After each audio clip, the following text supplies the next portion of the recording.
Halo semuanya, selamat datang di channel Putar Balik Film. Dengan saya, Bang Dev, yang akan menemani waktu santaimu sebelum tidur atau kembali ke hiruk-pikuknya dunia kerja. Di video kali ini, kita akan membahas sebuah film berjudul Shinjuku Incident. Film ini menceritakan tentang kelompok imigran gelap China di Jepang yang mencoba menduduki daerah Shinjuku yang dikuasai Yakuza. Tak perlu berlama-lama, silakan sandaran, luruskan kaki, dan selamat menonton.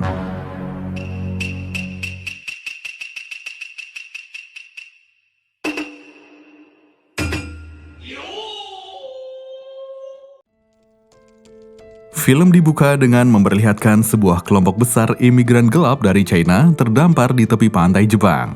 Tak lama kemudian, seorang polisi datang untuk mengamankan mereka. Namun, seorang imigran pria menyerang menggunakan pisau hingga polisi itu pun terkapar.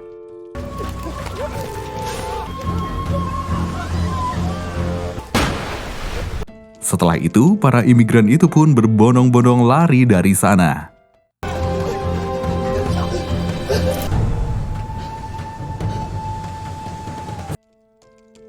Selanjutnya, terlihat seorang pria bernama Tieto tengah mencuri pakaian. Dia merupakan bagian dari kelompok imigran gelap China yang baru tiba di Jepang. Malamnya, ketika Tieto sedang jalan mencari tempat tinggal, polisi patroli tiba-tiba datang untuk menangkap imigran gelap yang berkeliaran.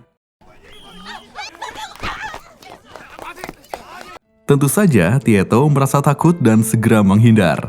Melihat ada tempat untuk dia sembunyi, dia pun masuk dan tidur di sana.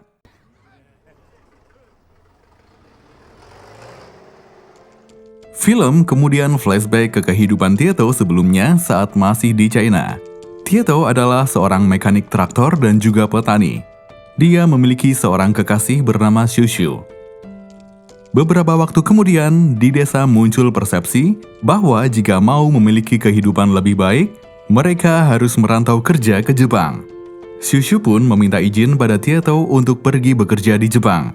Dia berjanji setelah berhasil mengumpulkan uang, dia akan kembali bersama Tieto.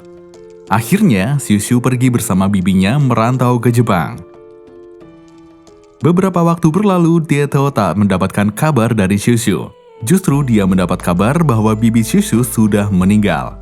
Karena hal itu, Tieto pun nekat menjadi imigran gelap ke Jepang untuk mencari Shushu. Kembali ke masa sekarang, Tieto akhirnya bertemu dengan temannya yang bernama Jie. Jie langsung memperkenalkan ke teman-temannya. Tieto kelaparan langsung memakan semua makanan yang ada di meja. Mereka semua tinggal bersama dan Tieto pun akan tinggal bersama mereka. Selesai makan, Jie mengajak Tieto untuk mandi di pemandian umum. Disitulah mereka bertemu dengan 3 orang Yakuza yang menegur karena terganggu dengan suara Tieto yang terlalu keras. Selanjutnya, Jie bercerita bahwa dirinya juga sudah berusaha mencari Shushu, tapi tidak menemukannya. Sebab itu, Jie meminta Tieto untuk melupakan Shushu. Esoknya, Jie mengajak Tieto mencari pekerjaan ke seorang mandor. Dengan membayar sejumlah uang, mereka pun diberikan pekerjaan. Sesuai yang dijanjikan, mereka kira akan bekerja di proyek bangunan. Tapi ternyata mereka bekerja sebagai pemilah sampah daur ulang. Jie menjelaskan tidak banyak pekerjaan yang bisa mereka dapat sebagai imigran gelap. Jadi mereka menerima apapun pekerjaan yang diberikan. Ketika sedang memilah sampah, Tieto melihat seseorang bernama Honki menemukan dompet di tumpukan sampah. Honki sangat senang karena dia mendapat beberapa lembar uang di dompet tersebut. Tapi kemudian sebuah truk sampah datang menuangkan tumpukan kantong sampah tepat di posisi Honki berdiri. Tieto berteriak dari kejauhan menyuruh Honki menyingkir. Tapi sayangnya, kantong-kantong sampah tersebut langsung menimbun Honki dengan cepat. Menyadari ada seseorang yang tertimbun, sang mandor menelpon polisi. Para imigran yang sedang bekerja pun segera melarikan diri. Namun Jie dan Tieto terlebih dahulu menyelamatkan Honki. Merasa berhutang budi karena diselamatkan, dia pun mengajak Jie dan Tieto makan. Dia juga memberikan kartu telepon yang bisa digunakan secara gratis. Di saat yang sama muncul berita tentang pemakaman ketua Yakuza. Para petinggi Yakuza datang untuk menghadiri pemakaman sekaligus akan mengadakan pemilihan ketua Yakuza yang baru. Setelah pemungutan suara dilakukan, Muranishi dan Eguchi terpilih menjadi ketua dan wakil ketua Yakuza selanjutnya. Sedangkan rivalnya yaitu Togawa akan menjadi kepala cabang. Setelah itu, Muranishi dan Eguchi pergi ke pemakaman untuk memberikan penghormatan terakhir.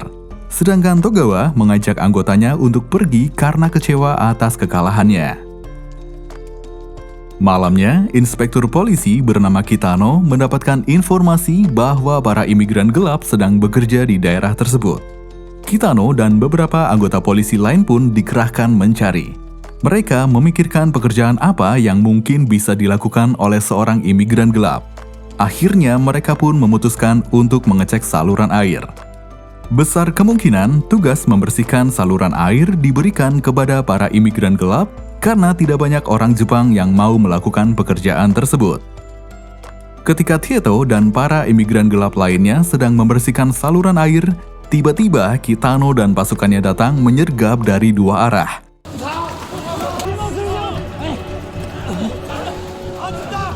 Mereka semua pun ditangkap dan ditanyai satu persatu. Kitano sudah membawa seorang translator, namun karena para imigran itu berbicara menggunakan dialek, penerjemah tersebut tidak bisa mengartikan. Untungnya, Kitano sendiri ternyata bisa bahasa Mandarin. Kitano bertanya berapa gaji yang mereka dapat dari bekerja membersihkan saluran air. Tieto menjawab 8.000 yen. Kitano terkejut karena seharusnya mereka bisa mendapat gaji 15.000 yen. Tiba-tiba semua orang berusaha kabur setelah melihat salah satu dari mereka diborgol polisi.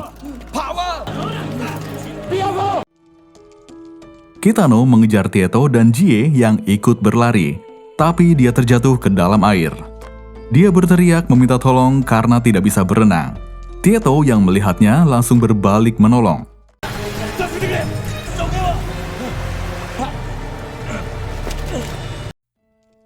Hari berikutnya, ketika Jie mengajak Tieto ke pasar bersama Lao Gue, Tieto kaget melihat betapa mudahnya Lao Gue mencuri berbagai barang mahal seperti satu paket stick golf. Jie pun menjelaskan bahwa tidak ada orang Jepang yang mencuri, sehingga banyak toko yang dibiarkan tanpa penjagaan. Setelah itu, Lao Gue mengajak ke pasar gelap untuk menjual barang curiannya. Pasar gelap bisa digunakan untuk jual beli barang curian dan rata-rata pembelinya adalah orang Asia.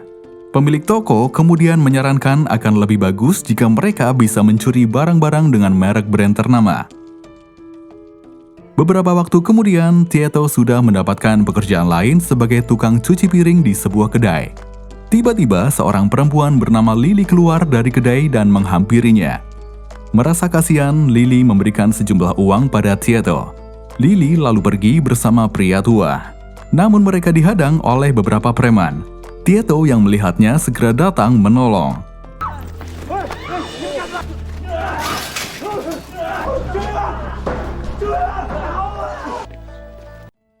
Setelah para preman itu akhirnya pergi, Lily membawa pria tua itu dan Tieto ke sebuah bar dekat di sana. Selagi pria tua itu diobati, Lily mengobrol dengan Tieto.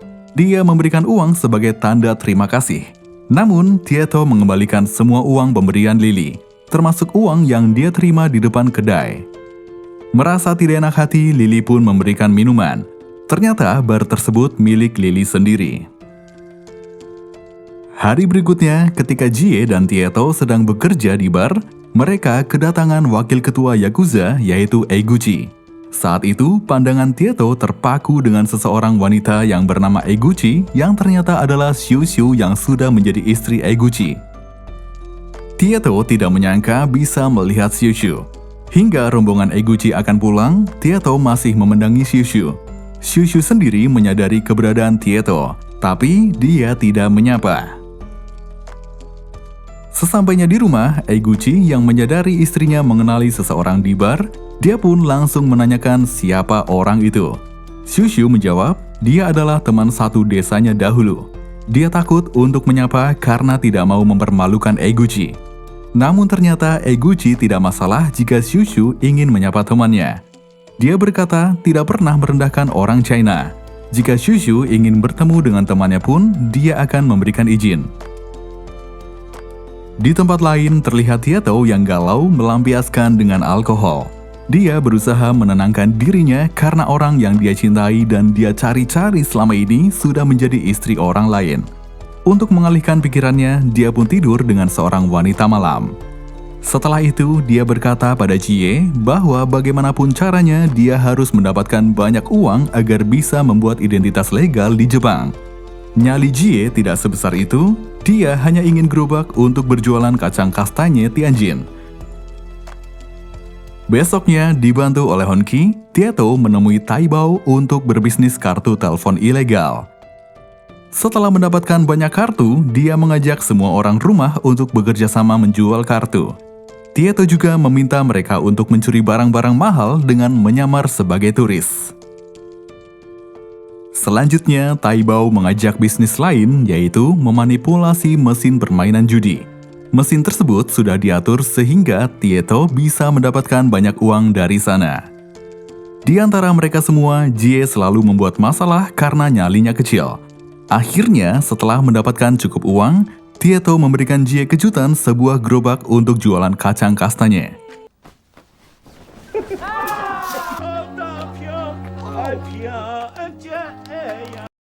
Jie merasa sangat senang dengan kejutan tersebut karena impiannya terwujud.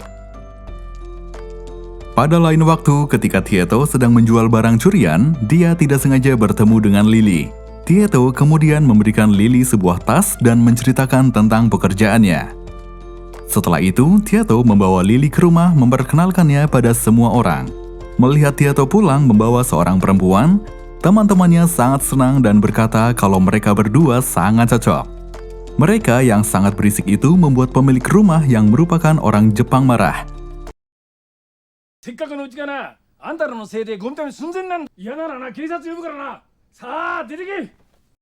Pemilik rumah berkata akan mengusir mereka karena selalu berisik.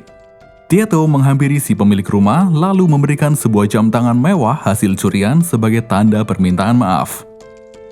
Setelah pemilik rumah pergi, Tieto berkata bahwa akan lebih baik jika teman-temannya mulai belajar bahasa Jepang agar bisa berbaur dengan warga lokal.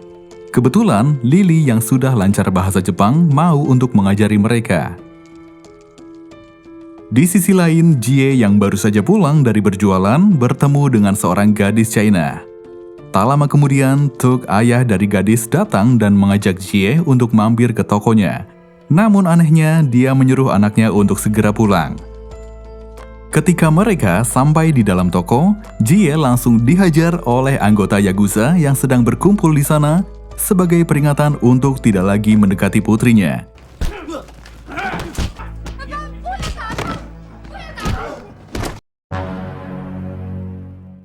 Jie pun pulang dengan keadaan babak belur. Teman-temannya tentu saja terkejut melihatnya. Jie memberitahu bahwa orang yang membuatnya seperti itu yaitu Tuk. Tak hanya babak belur, gerobaknya juga diambil. Tieto yang merasa kesal langsung bergegas pergi menemui Tuk ditemani oleh Honki yang tahu tempatnya. Sesampainya di sana, Tieto langsung dihadang oleh para anggota Yakuza. Ternyata Tieto tidak sendirian. Karena tiba-tiba semua teman-temannya datang membawa senjata masing-masing.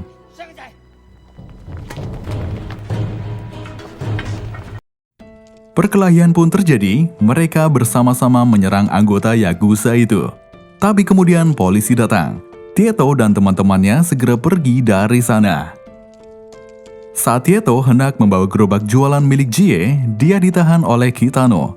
Bukan untuk menangkapnya, namun Kitano ingin mengucapkan terima kasih karena sebelumnya Tieto sudah menyelamatkan nyawanya. Kitano memberikan nomor teleponnya dan berkata bahwa Tieto bisa menghubunginya jika terkena masalah.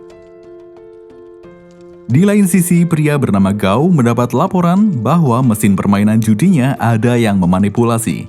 Malam itu, Jie yang sedang jualan seperti biasa dimintai bantuan oleh temannya untuk menjaga mesin permainan sebentar. Sialnya, tak lama kemudian Gao dan anak buahnya datang. Mereka bertanya pada Jie siapa yang telah memanipulasi mesin. Karena Jie terus mengelak, wajahnya dilukai. Tak hanya itu, tangan Jie dipotong oleh anak buah Gao. Setelah itu, Tieto dan teman-temannya akhirnya datang.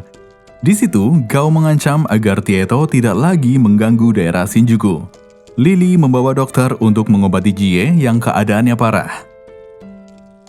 Saat menemani Jie yang terluka, Tieto merasa kalau perbuatan Gao perlu dibalas. Tieto pun menyusup ke rumah Gao. Di sana dia mendengar percakapan Kyohei, anak buah Togawa, meminta Gao untuk membunuh Eguchi yang akan datang ke sana malam itu. Kyohei dijanjikan akan diberi wilayah Kabuki jika bisa membunuh Eguchi. Tieto tentunya terkejut karena Eguchi adalah suami Shushu. Malam itu Eguchi pun akhirnya datang. Setelah menyambut dengan ramah dan memberikan laporannya, Gao diam-diam mengeluarkan senjata untuk menyerang Eguchi. Untungnya, Eguchi sadar dan bisa menghindari serangan. Tapi kemudian dia ditahan oleh anak buah Gao sehingga dia pun terluka. Eguchi tetap berusaha melawan, tapi sayangnya dia kalah jumlah. Ketika Gao hendak menebas Eguchi, Tieto langsung menebas tangan Gao hingga terpotong.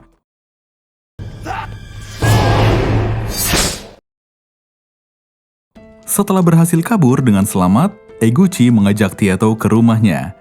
Shushu menemani Tieto sambil menunggu Eguchi berganti pakaian. Ketika sedang mengobrol, muncul gadis kecil yang merupakan anak Shushu dan Eguchi. Shushu berkata anaknya mirip dengan Tieto. Namun Tieto mengingatkan bahwa Shushu sudah memiliki kehidupan yang layak bersama Eguchi. Setelah Eguchi datang, Tieto memberitahu bahwa orang yang menyuruh Gao membunuh Eguchi adalah Togawa. Eguchi lalu meminta Tieto bekerja sama dengannya dengan bayaran tinggi, tapi Tieto menolak. Sebelum pulang, Tieto berkata pada Shushu untuk menyempatkan diri menjenguk ibunya. Eguchi pun menyadari Tieto bukan hanya sekedar teman istrinya, namun mantan kekasih. Hari berikutnya, para petinggi Yakuza sedang melakukan rapat. Salah satu anak buah Eguchi berkata bahwa Togawa adalah dalang dari penyerangan sebelumnya. Mendengar itu, Gao tidak terima hingga sempat terjadi keributan. Tapi Togawa berhasil meyakinkan Muranishi bahwa itu bukan ulahnya. Karena Eguchi tidak memiliki bukti, Muranishi pun memerintahkan Eguchi untuk meminta maaf pada Togawa. Beberapa hari kemudian, Eguchi mendatangi rumah Tieto. Dia meminta Tieto untuk bekerja sama membunuh Muranishi dan Togawa. Tieto setuju, tapi dengan syarat, jika berhasil, Eguchi akan membantunya mendapatkan identitas legal di Jepang dan memberikan daerah Shinjuku yang dikuasai Gao untuknya. Eguchi menerima semua syarat Tieto. Malam harinya, Tieto melancarkan aksinya. Dia membunuh Muranishi disaksikan oleh Eguchi.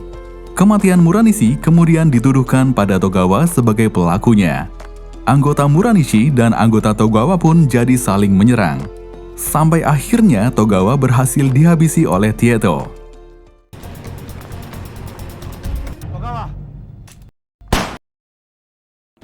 Namun saat itu polisi mencurigai Eguchi sebagai dalang pembunuhan. Singkat cerita, Eguchi pun ditunjuk oleh tetua untuk menjadi ketua Yakuza yang baru. Sedangkan Kyohei akan menggantikan ayahnya menjadi kepala cabang. Kitano yang melihat Tieto bersama Eguchi merasa terkejut. Beberapa waktu kemudian, anak buah Eguchi protes karena Eguchi memberikan daerah Shinjuku kepada Tieto. Namun tidak ada yang bisa mengubah keputusan Eguchi. Nakajima pun berkata bahwa dia sangat membenci orang China yang ada di Jepang. Tapi Tieto tidak memperdulikannya. Tieto dan anggotanya merayakan pencapaian besar mereka menguasai Shinjuku. Dalam perayaan tersebut, banyak pebisnis dari China datang meminta perlindungan. Tieto juga menerima hadiah baju zirah samurai dari Eguchi. Saat itu, Tok juga datang meminta perlindungan tempat bisnisnya. Awalnya, Tieto menolak semua permintaan perlindungan itu. Tapi Tok memberi saran untuk menerima uang dari para pebisnis yang meminta perlindungan agar tidak terjadi keributan di kemudian hari. Selanjutnya, Tok mendatangi Jie untuk meminta maaf atas perbuatannya. Tapi Jie masih marah dan mencoba membalas dendam. Sejak saat itulah, Jie berubah menjadi seorang yang mudah marah. Setelah acara perayaan selesai, Tieto berkata bahwa dirinya akan membuka usaha bisnis resmi dan menyerahkan Shinjuku pada Lao Gui, Honki, dan Taibao. Dia juga akan memberikan modal untuk para imigran China yang datang ke Jepang yang akan diurus oleh Jie. Beberapa waktu pun berlalu, Tieto sudah sukses dengan usahanya. Teman-teman Tieto juga sudah sukses dengan jalan masing-masing. Sayangnya, semua jadi tak terkendali melihat lonjakan tinggi imigran China di Jepang. Suatu waktu, Jie bersama teman-temannya berkunjung ke rumah lama mereka yang sudah kosong. Lalu, tanpa sepengetahuan Tieto, Lao Gui berbisnis obat-obatan terlarang di Jepang. Malamnya, Jie yang sudah sukses mencoba mengajak anak buah Tuk yang sedang jualan untuk ikut dengannya. Tapi ajakannya ditolak. Hal itu membuat Jie sangat marah dan menghajar pacar anak Tuk hingga pingsan. Imigran China di Jepang yang semakin banyak dan berani berbuat semaunya membuat tetua Yakuza marah. Kyohei yang diminta untuk menangani masalah tersebut tidak bisa berbuat apa-apa karena semua berawal dari Eguchi. Tetua Yakuza kemudian menghubungi Eguchi untuk menanyakan hal tersebut. Eguchi pun berkata bahwa semua itu adalah rencananya untuk memanfaatkan geng imigran China untuk membunuh Kyohei beserta anggota-anggotanya. Mendengar rencana tersebut, tetua Yakuza berencana mengganti Eguchi dengan Kyohei sebagai ketua Yakuza. Tiba-tiba muncul anak buah Eguchi yaitu Nakajima dan anak buahnya yang kini berpihak pada Kyohei. Di saat yang sama, Kitano menemui Tieto dan memberitahukan hasil penyelidikan polisi mengenai kejahatan yang dilakukan teman-teman Tieto. Melihat laporan itu, Tieto tidak menyangka teman-temannya menjadi sangat di luar kendali, bahkan berani berbisnis obat-obatan terlarang. Kitano juga menanyakan apakah pembunuhan Muranishi dan Togawa benar dilakukan olehnya, tapi Tieto tidak menjawabnya. Sebelum pergi, Kitano berkata bahwa hutang budinya sudah lunas dengan memberikan informasi tersebut. Malamnya, Tieto datang ke Shinjuku untuk melihat keadaan di sana. Sesampainya di sana, dia menegur sekelompok anak muda yang berisik. Namun, dia justru diserang oleh mereka. Hingga kemudian Honki datang menghentikan mereka. Honki memarahi anak-anak itu karena mengeroyok bos besar pemilik Shinjuku. Anak-anak itu rupanya anak buah Jie yang baru saja datang ke Jepang. Setelah mengetahui identitas Tieto, mereka pun meminta maaf. Kemudian Tieto melihat Jie sedang menemui Eguchi. Tapi Honki menyarankan agar Tieto tidak ikut campur urusan mereka. Paginya, Lily mengajak Tieto meninggalkan Jepang dan pindah ke Brasil memulai hidup baru. Tapi Tieto menolak karena tak bisa meninggalkan teman-temannya. Tak lama kemudian, Kitano datang. Tieto akan memberikan sebuah bukti kejahatan Eguchi termasuk pembunuhan Muranishi dan Togawa yang Tieto lakukan atas perintah Eguchi. Lily pun marah, dia berpikir Tieto ingin memasukkan Eguchi ke penjara agar bisa kembali bersama Shushu. Tieto sama sekali tak pernah memikirkan perasaannya yang selama ini selalu menemani Tieto. Malam harinya, Nakajima bertemu dengan Gao untuk bekerja sama menyingkirkan geng China. Sementara itu, Eguchi memerintahkan Jie untuk membunuh Kyohei dan tetua Yakuza. Gao dan pasukannya pun datang ke Shinjuku. Tieto juga datang bersama dengan Kitano. Semua orang terkejut karena Tieto bersama seorang polisi. Tieto lalu memarahi Jie karena berurusan dengan Eguchi dan berbisnis obat-obatan terlarang. Tapi Jie menjawab bahwa semua orang di sana terlibat. Tieto pun memarahi mereka semua hingga terjadi keributan.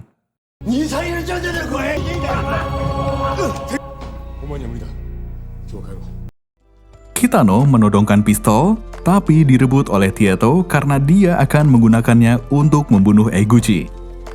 Ketika dia hendak menembak Eguchi, Jie menghalanginya. Tiba-tiba Honki menusuk Tieto dan Lao Gui. Tanpa mereka semua sadari, di luar para Yakuza sudah bersiap untuk melempar batu. Ketika Honki mencoba membunuh Tieto, lemparan batu dari Yakuza yang mengenai kepalanya membuatnya tewas seketika.